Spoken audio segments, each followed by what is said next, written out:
Olá, ouvintes, tudo bem? Bem-vindos à 9ª temporada do podcast Direito Empresarial Café com Leite.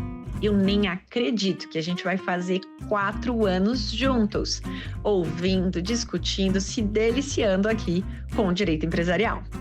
Esse é o podcast perfeito para quem busca conhecimento jurídico durante o dia a dia. É a sua biblioteca em áudio, gratuita, repleta dos principais textos e autores do direito empresarial no Brasil. Eu sou Amanda Taide, mineira, cruzeirense da UFMG na origem, com passagem em São Paulo, no Largo São Francisco, USP, e Candanga, Fluminense e UNB, de coração. Eu sou casada, mãe do Pedro, de quase 7 anos. Pedro Cristiano Ronaldo. Do Lucas, de 5 anos. Lucas Cristiano Ronaldo, Mbappé e Cano. E tutora do Vira-Lata, da Farofa. Sou professora da UNB e consultora no Pinheiro Neto Advogados, em direito privado, nas áreas de direito da concorrência, comércio internacional, compliance, anticorrupção, acordos de leniência, negociações, direito empresarial em geral. Esse é um podcast simples, curto e gostoso, como um café da manhã, rapidinho durante a semana. Você quer navegar pelo podcast? O nosso novo site foi totalmente remodelado. Entrem em podcast.direitoempresarial Café com Leite e vocês verão uma forma completamente nova de navegar pelo nosso podcast. Os episódios estão organizados tematicamente como uma trilha do conhecimento, facilitando o acesso de todos vocês a temas como teoria da empresa, fundamentos do direito societário, sociedades limitadas, sociedades anônimas e muito mais. Pegue então sua xícara de café com leite ou chá, seu tênis para fazer exercício físico ou seu fone de ouvido para ouvir no seu meio de transporte diário. Vamos então comigo para a próxima xícara de café com leite? A nossa xícara de café com leite de direito empresarial de hoje vai tratar do livro do professor Eduardo Coelho, intitulado Conflito de Interesses e Outras Hipóteses de Impedimento de Voto na Lei da SA. E para isso a gente vai ter a alegria de contar com a participação do próprio professor Eduardo Coelho para comentá-lo. Eduardo é advogado, graduado pela Faculdade de Direito do Recife, Universidade Federal do Pernambuco, mestre pela Fundação Getúlio Vargas em São Paulo, mestre em Direito pela University of Pennsylvania, com LLM, certificado pela Wharton Business School, também da University of Pennsylvania, e pela Wharton Business and Law Certificate. É especialista em Direito Tributário pelo Instituto Brasileiro de Estudos Tributários e especialista em Direito Processual Tributário pela Universidade Federal de Pernambuco. Eduardo, é uma alegria enorme você ter aceitado o convite para participar do nosso podcast e por apresentar, de um modo simples, curto e gostoso, algumas das hipóteses de impedimento de voto na lei de SA. Oi, Amanda. Primeiramente, agradecer a oportunidade de estar aqui no seu podcast, do qual sou um ouvinte assíduo. Registrar também que sou um admirador de sua trajetória, acompanho aí suas andanças acadêmicas e profissionais como advogada. E para mim é um prazer enorme. Muito obrigado pelo convite. O livro ele traz uma pegada mais direta e objetiva, um pouquinho aí na linha do podcast, na proposta que você traz, né, de modo simples, curto, a partir de uma provocação da própria editora, né? A gente, quando submetemos para avaliação deles as primeiras versões, elas continham aí um conteúdo um pouco mais abrangente, a gente tratava de outros tópicos, a gente entrava mais nos deveres fiduciários, em outros precedentes também dos Estados Unidos, enfim, a ideia inicial era uma obra mais ampla e aí voltaram com essa ideia que a gente acabou encampando de trazer uma pegada mais objetiva, né, para fazer com que o leitor que esteja atrás do assunto, ou esteja interessado pelo assunto, ele tenha nessa obra aí uma abordagem bem direta e objetiva com relação ao impedimento de voto, que não é um tema ainda pacificado, como a gente deve comentar aqui ao longo da nossa conversa, mas a gente pode já adiantar aqui, né? A Lei da SA, no seu artigo 115, parágrafo 1º, ela traz algumas hipóteses de impedimento de voto por parte do acionista, que basicamente são 4. Tá? Primeiro, são aquelas deliberações de Assembleia Geral relativas ao laudo de avaliação de bens com os quais o sócio venha concorrer para a formação do capital social, essa é a primeira hipótese. A segunda hipótese de impedimento de voto seria a aprovação de contas desse sócio enquanto administrador. Igualmente, nenhuma outra deliberação em que ele possa se beneficiar de modo particular ou, por fim, qualquer deliberação em que esse acionista ele tenha um interesse conflitante com o da companhia. Acho que as situações elas ficam postas de maneira muito clara, né? A redação ela propõe um impedimento prévio, tá? Acho que o primeiro ponto aí a gente trazer é diferenciar as duas últimas hipóteses, né? O benefício particular do conflito de interesses. No benefício particular é quando a deliberação ela traz algum tratamento, ela dá algum tratamento diferenciado para um determinado acionista em detrimento dos demais acionistas da mesma classe, por exemplo. E o conflito de interesses ocorre, por exemplo, quando esse acionista, muitas vezes o controlador, ele está dos dois lados da mesa. Então, vamos supor, eu sou o acionista controlador, sou administrador da companhia, sou representante legal dela e estou negociando um contrato de aluguel de um bem que também é meu, mas que a companhia vai usar na sua atividade para qualquer finalidade. E aí essa negociação resta caracterizada um conflito de interesse, né, já que esse acionista ele está nas duas pontas da mesa e a lei tenta trazer situações, né, trazer mecânicas que preservem o melhor interesse da empresa, o melhor interesse dos demais acionistas também. Acho que é importante a gente já mencionar a existência, né, de uma discussão sobre como se dá a leitura desse parágrafo 1º do artigo 115. Então, existe uma corrente que, por um lado, defende que esse impedimento é prévio pela literalidade da lei. Isso aí seria um conflito formal. Por outro lado, há também os defensores do conflito material, que dizem que o voto ele pode ser exercido e depois do exercício desse voto é que se afere se ele provocou algum prejuízo para a companhia ou para os demais sócios, em detrimento de um benefício para aquele acionista que votou de uma determinada maneira.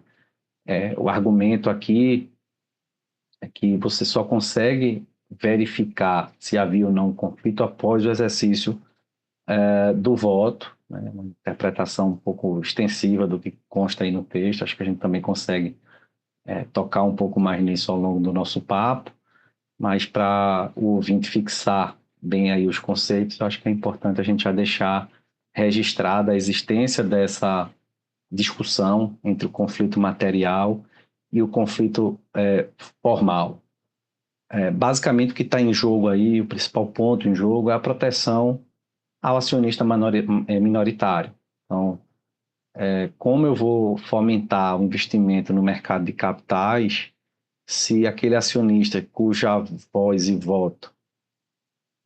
cujo voto não tem preponderância e importância nas deliberações, tenha a certeza ou tenha a expectativa de que seus direitos vão ser preservados e abusos não vão ser cometidos. Então, isso aí, enfim, tem sem número aí de teorias econômicas, financeiras por trás, que não vem ao caso aqui a gente discutir agora, mas boa parte do que está em jogo é esse tipo de segurança e, obviamente, isso traz uma rigidez para o mercado de capitais de qualquer local.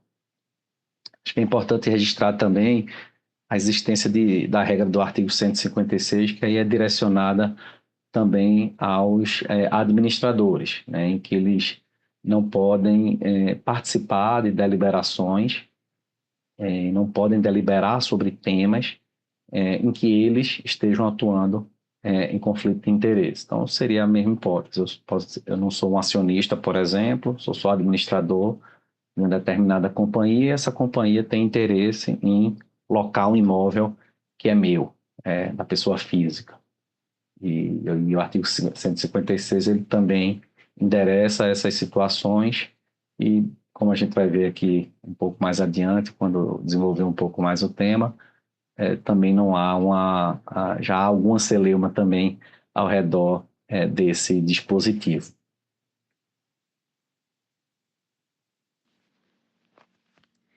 Então, para a gente começar, Eduardo, conta para a gente qual que foi a motivação para você escrever sobre esse tema que explora direito de capitais e a questão dos possíveis óbices, né, ao direito de voto nas companhias. Como que foi o processo de escrita do livro? Olha, Amanda, o processo de escrita do livro ele foi um tanto quanto inconsciente e relativamente longo, até em função dessa inconsciência. O começo ele se deu por ocasião da minha ida para os Estados Unidos para fazer o LLM. E lá a gente foi apresentado a forma de ensino do direito como um todo, a metodologia socrática, algo que me fascinou muito também, a construção histórica do direito. O direito constitucional, você vê isso de uma forma muito marcante. A construção evolutiva dos precedentes, no direito privado, no direito societário, no mercado de capitais, algo que também é absolutamente marcante lá no Common Law, e isso me despertou muita curiosidade, acabei me dedicando bastante ao tema, li bastante, escrevi alguns papers. Isso aí já me deu algum material que podia me ajudar com a continuidade desses estudos no Brasil. Quando eu voltei para o Brasil, estava em trâmite no Congresso Nacional o processo legislativo para a conversão da então MP de Liberdade Econômica, que depois foi promulgada a Lei de Liberdade Econômica. Por ocasião do processo legislativo, inseriram um jabuti lá, que não estava no texto original enviado pelo Planalto, que pretendia alterar o artigo 115, parágrafo 1º e alguns outros dispositivos que mudariam um pouco a dinâmica do impedimento de voto, do conflito de interesse. E aí houve uma grita geral da academia com relação ao tema, porque tema extremamente sensível para o direito societário, que não seria, se continuasse lá no projeto de conversão da medida provisória, não teria sido objeto das discussões que são necessárias para amadurecer uma mudança aí tão relevante na 6404. Então, o fato de eu ter estudado há pouco tempo com todo esse regramento lá nos Estados Unidos e levando em consideração que eu tomei a decisão de emendar o LLM já com o mestrado aqui no Brasil, acho que casou um pouco com o tema que eu precisava escolher também. Então, esse foi o início, né, como se deu o processo de escrita do livro. Depois, ao ingressar no mestrado, eu tive a sorte, muita sorte, de ter tido a Luciana Dias como orientadora, uma orientadora fantástica, super atenciosa. Engraçado que a cada 8 semanas ela marcava um encontro para ver o que é que eu tinha evoluído de escrita e de leitura. E isso ajudou muito aí também na construção da dissertação à época, ou a parte da qual a gente aproveitou também para o livro. Engraçado, né, que um desses períodos eu estava bem atribulado no trabalho e disse para ela: olha, Luciana, felizmente eu não consegui ler uma linha, muito menos escrever nada, estava muito atribulado, desculpe, estou constrangido. Ela deu uma risada e disse: olha, Eduardo, esse encontro aqui é de fato para lhe constranger. Então, e aí a gente, bom, rimos um pouco e depois eu voltei lá para o trilho, voltei a escrever periodicamente e graças a Deus deu tudo certo. Acho que tem um registro importante também, né, das contribuições que as professoras Mariana Pagendler e Laura Patella deram para a dissertação e, consequentemente, para a obra. As críticas foram super bem-vindas e acho que ajudaram bastante aí na construção de um trabalho melhor que resultou aí no livro que acabou sendo publicado.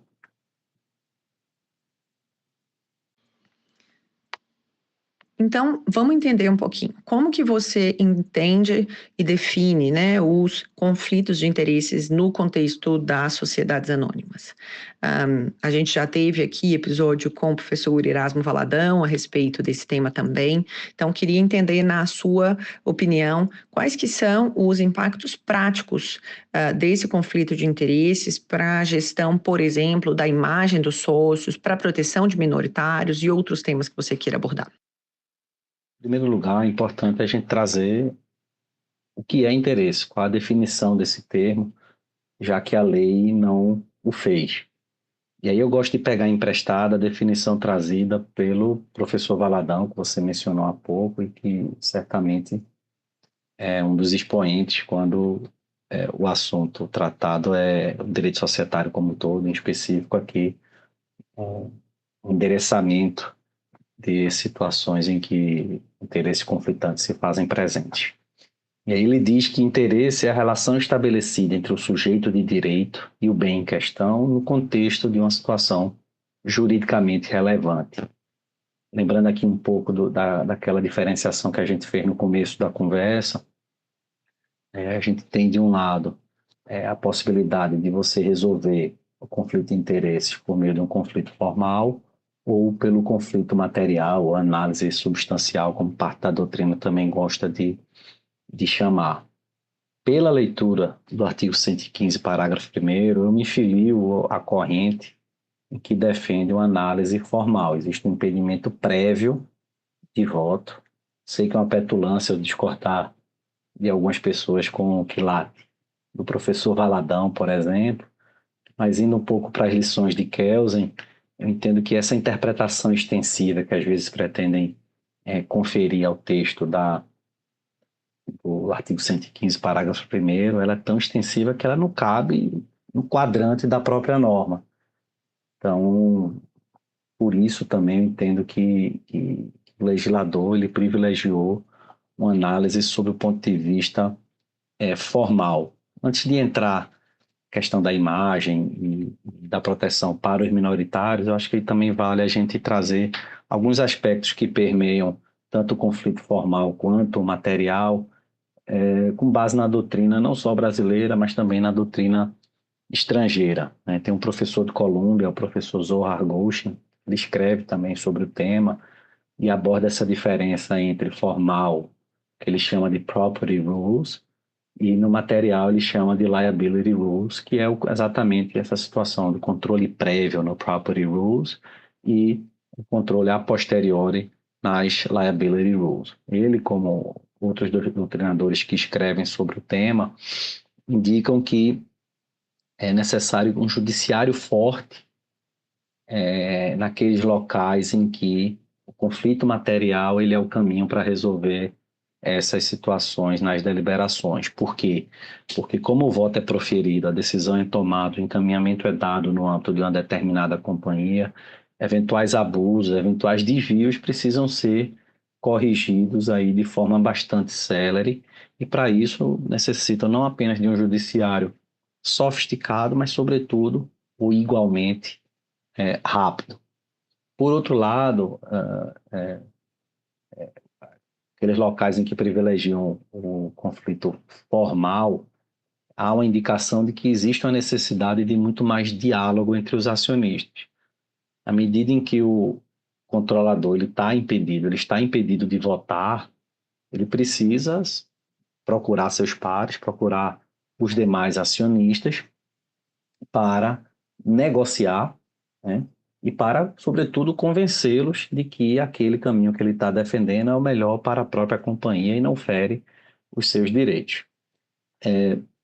Outro ponto interessante, o próprio professor Goshen traz isso, no Brasil, o professor Calixto chama de solução organizativa, seria a estruturação de mecanismos pela própria companhia. Inclusive, isso aí permitiria até a ausência de uma regulação estatal, bem complexo, claro que entendo aí qual é a intenção, mas que basicamente é a empresa, no âmbito do seu estatuto, a companhia no seu estatuto, em regimentos internos e demais regramentos aplicáveis, estruturará o procedimento necessário para endereçar situações em que potencialmente há um interesse conflitante, há um benefício particular.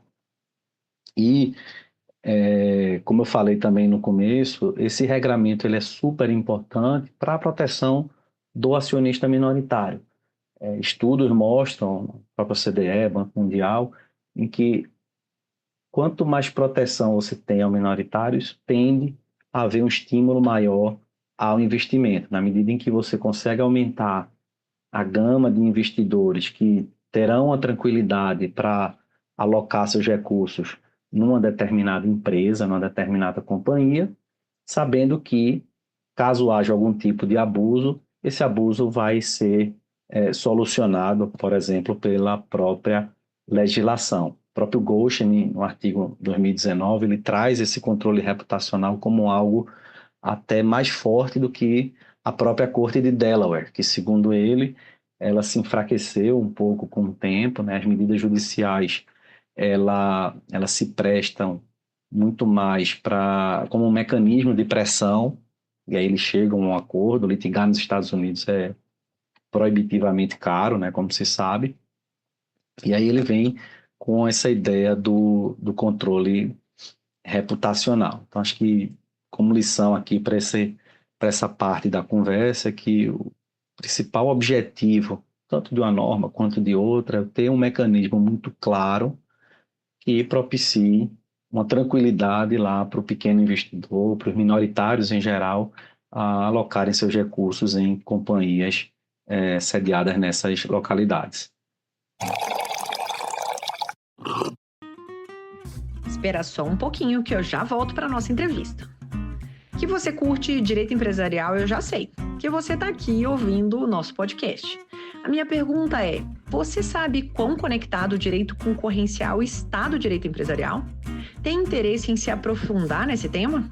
No primeiro semestre de 2025, eu vou lançar a segunda turma da minha pós-graduação em Direito Concorrencial.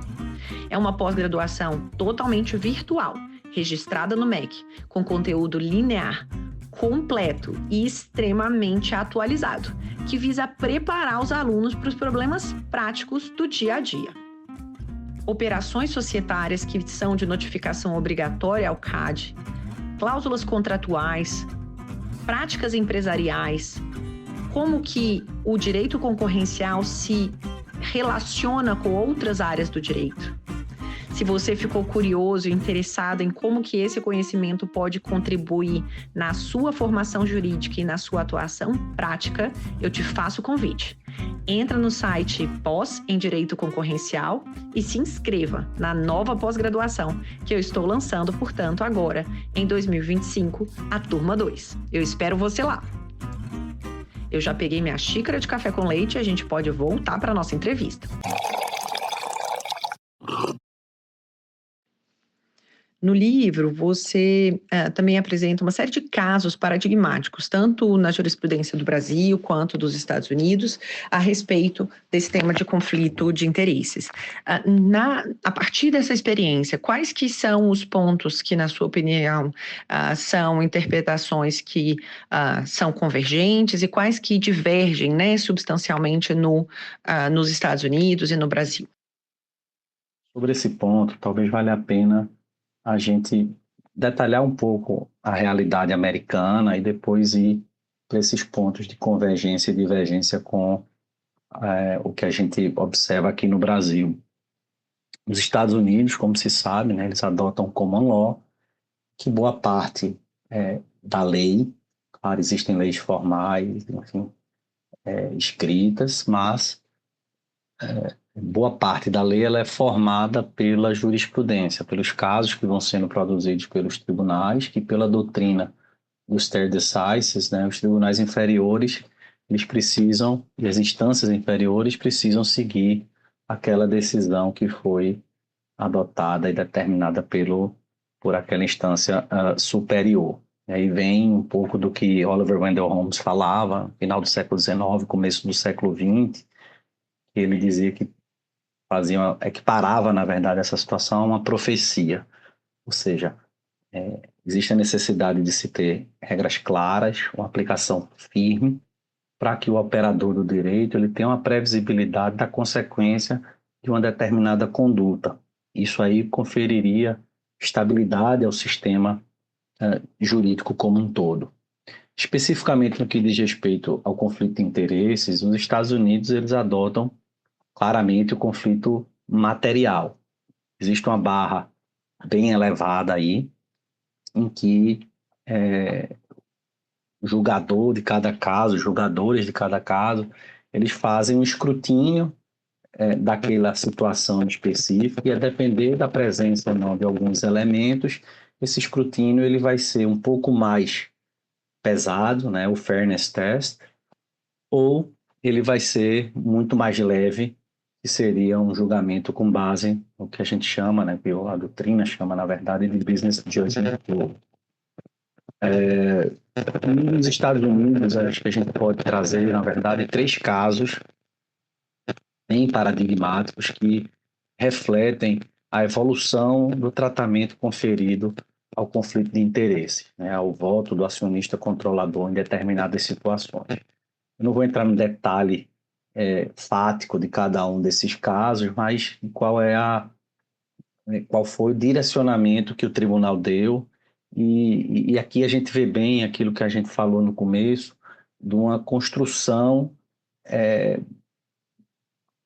passo a passo, né, da jurisprudência, dos precedentes, consequentemente da lei aplicável a esse tema lá nos Estados Unidos. O primeiro caso é o Weinberger, de 1983. Tá? E ali, como a análise ela é feita sobre um critério material, ou seja, é preciso analisar o conteúdo, os tribunais começaram a construir que parâmetros precisam ser analisados, de que forma analisar esses parâmetros para definir se aquela decisão é justa ou não. É o fairness test que a gente comentou há pouco. Então, nesse primeiro caso, no Weinberger, a negociação justa, ela perpassa, na verdade, por um procedimento claro e por informação, uma informação ampla e transparente. O primeiro ponto é esse. O segundo, existe a necessidade de se comprovar que a transação foi feita a um preço justo, a um valor de mercado, se há uma lucratividade adequada para os acionistas da companhia, por exemplo. Com relação ao dever de informar, sempre que houver agentes dos 2 lados da mesa, a divulgação para todos os interessados ela deve ser plena e absoluta, ou seja, nenhum detalhe pode ser escondido. E aí a Corte sugeriu, nesse caso também, que a existência de um comitê independente para avalizar ou não essa negociação, essa deliberação, e a contratação, por exemplo, de um banco de investimento, sem nenhuma relação com as partes envolvidas, como uma forma de determinar o preço, isso reforça o requisito aí da caracterização de uma negociação justa. Passados alguns anos, já em 1995, um outro caso foi julgado pela Suprema Corte, é o Kahn, conhecido como Kahn, que ele reforça, né, ratifica o Entire Fairness como um padrão de revisão, que comentei há pouco, mas nesse caso em específico, o comitê independente ele não estava livre para negociar, porque o controlador poderia fazer uma oferta hostil, enfim, e isso maculou a decisão que foi tomada. Também é importante aqui, que nessa decisão eles também chegaram à definição do que era controle, né? E não necessariamente seria aquela pessoa, grupo de pessoas que tivessem 50% ou mais, mas cujo poder de voto conseguisse já direcionar os rumos da companhia, pouco em linha com o que o artigo 116 da 6404 define como controle.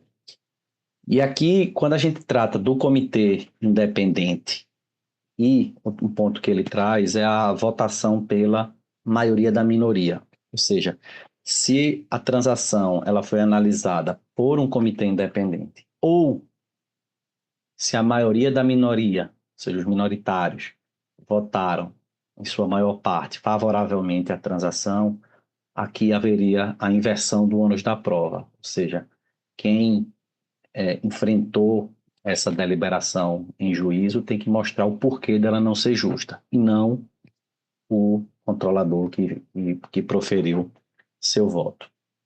E, por fim, já em 2014, ou seja, você vê que a cada decisão ela vai incorporando novos elementos e ela vai lapidando um pouco aí os aspectos a serem analisados. Então, ele reforça tudo que foi dito em Weinberger, reforça o que estava lá em Cannes, alguns anos antes, e temos um caso que é chamado MNF Worldwide, de 2014, em que ela ratifica tudo que foi dito com relação à negociação justa, ter um procedimento claro, a exigência de informações amplas, de transparência, de preço justo, dever de informar.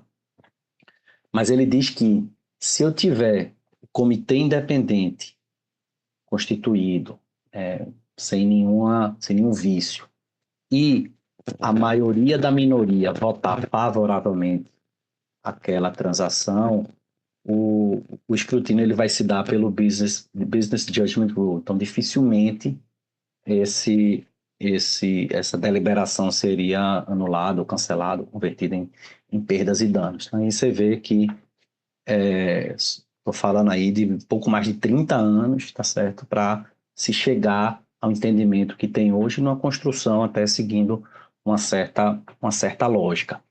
É interessante que em alguns casos, na prática, isso não chega aos tribunais, mas analisando um pouco a prática, você vê que alguns controladores lá nos Estados Unidos, em determinadas votações, dado o escrutínio tão forte que é para você justificar um voto proferido um potencial conflito de interesses, alguns eles deixam de votar. Então, algumas pessoas até dizem que lá existe um conflito formal às avessas. Então, às vezes é tão difícil você provar que está certo, que está agindo de forma adequada e de acordo com todas essas premissas que a gente conversou há pouco, que talvez seja mais fácil negociar com os minoritários, convencer o minoritário de que isso é bom para poder aprovar uma determinada deliberação.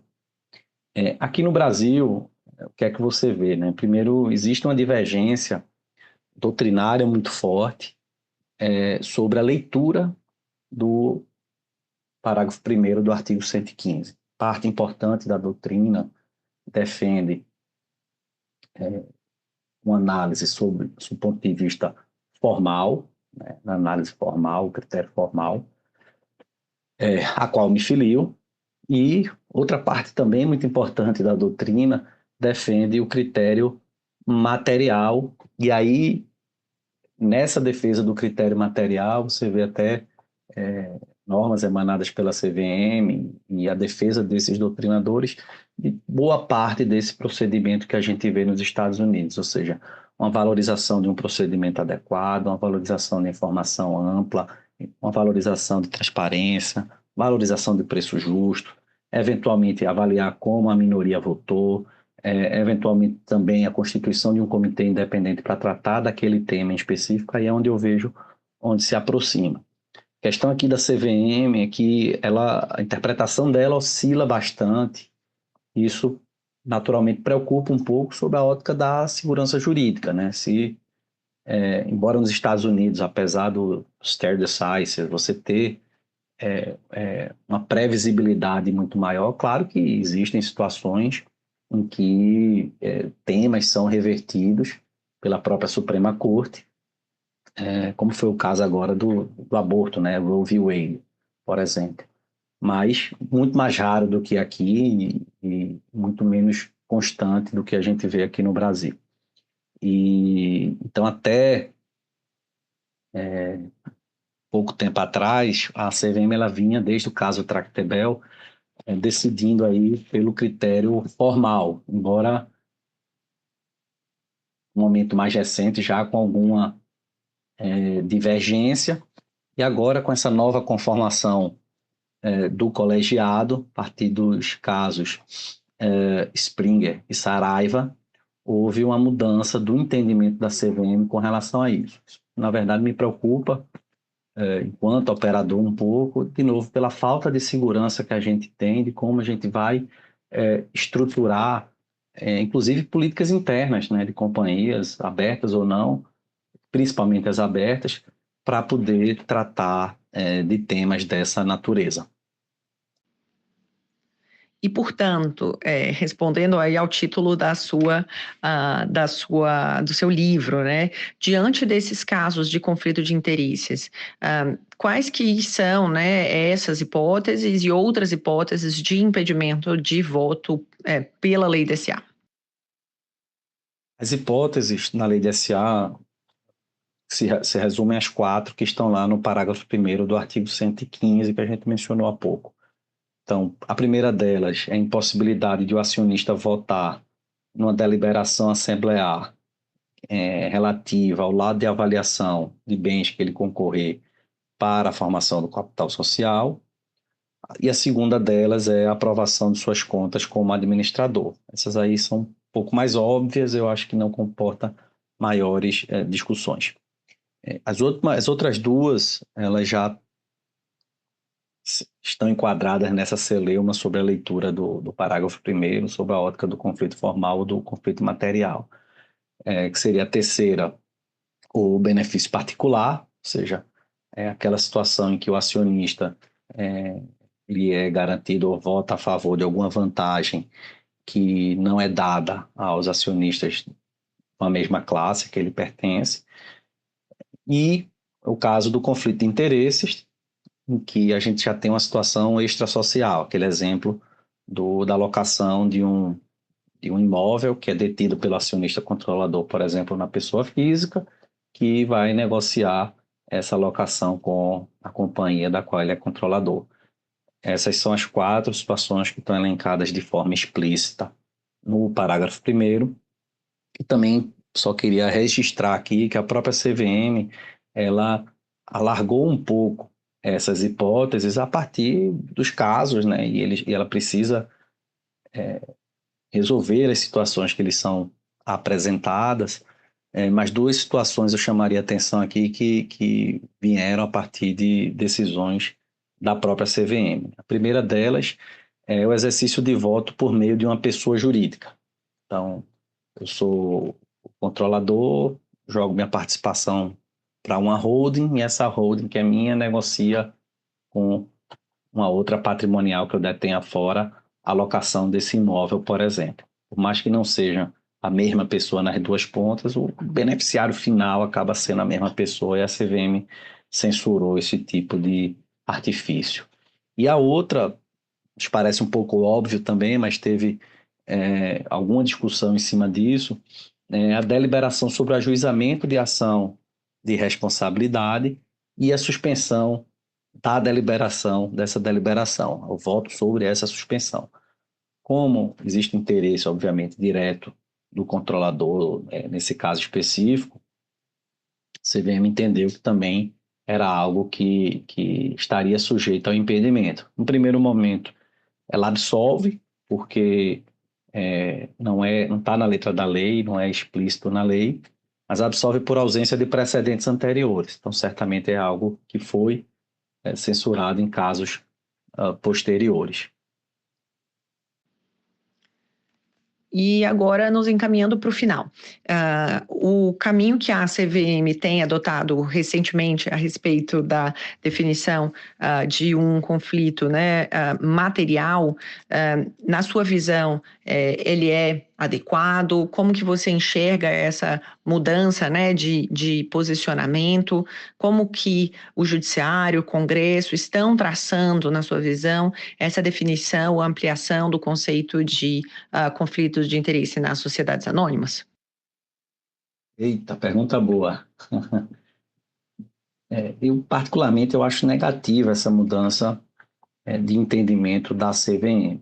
A gente tem uma regra do parágrafo 1º que existe desde a edição da 6404, ainda na década de 70, e até hoje, quase 50 anos depois, a gente não conseguiu definir qual a interpretação a ser conferida. E você ficar refém da composição do colegiado, isso traz muita insegurança para quem opera esse tipo de assunto no dia a dia.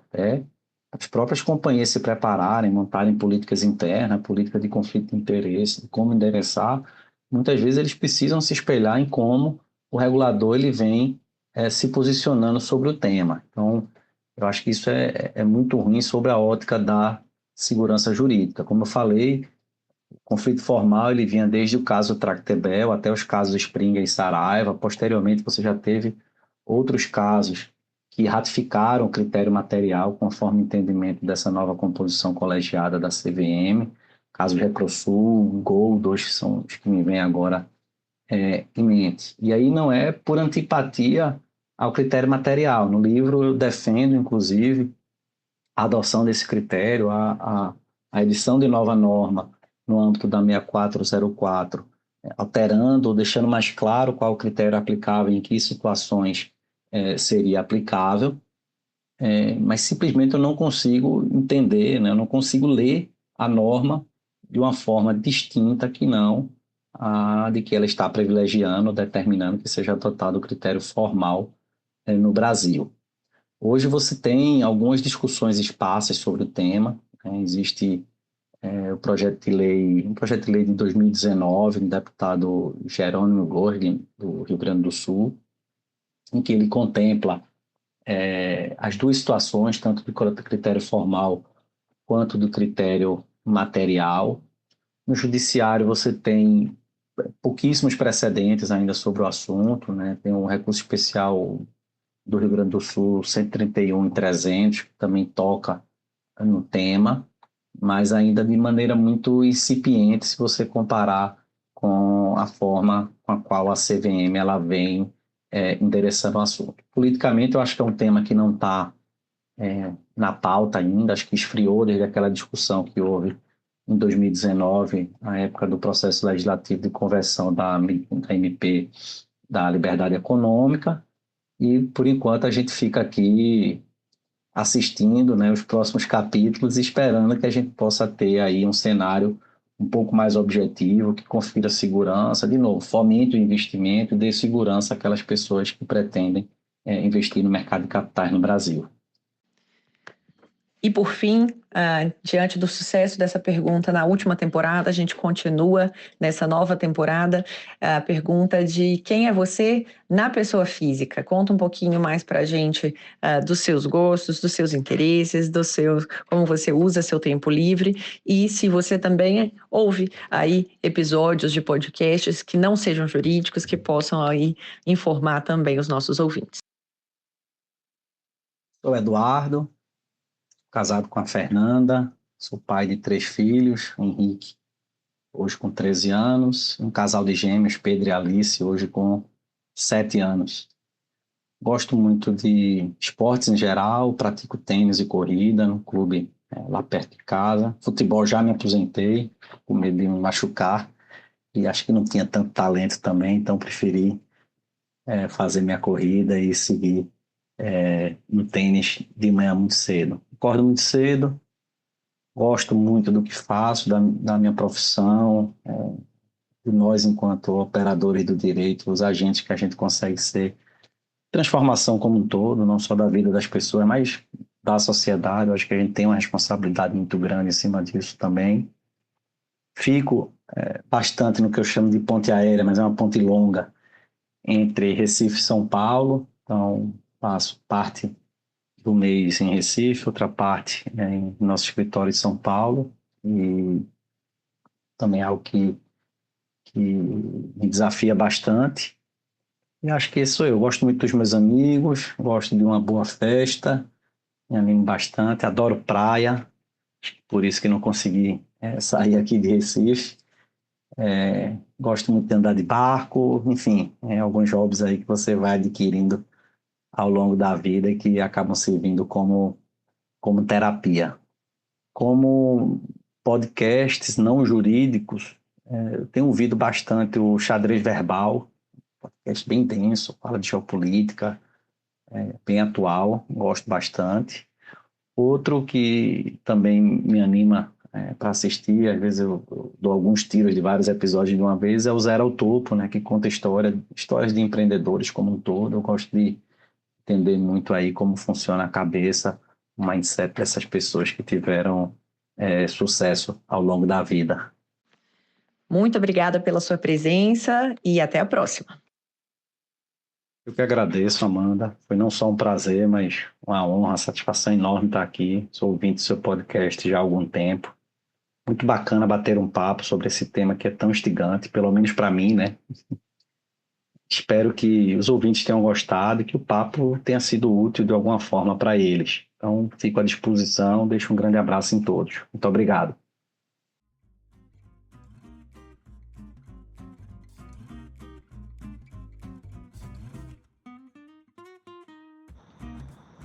A nossa xícara de café com leite foi devidamente tomada.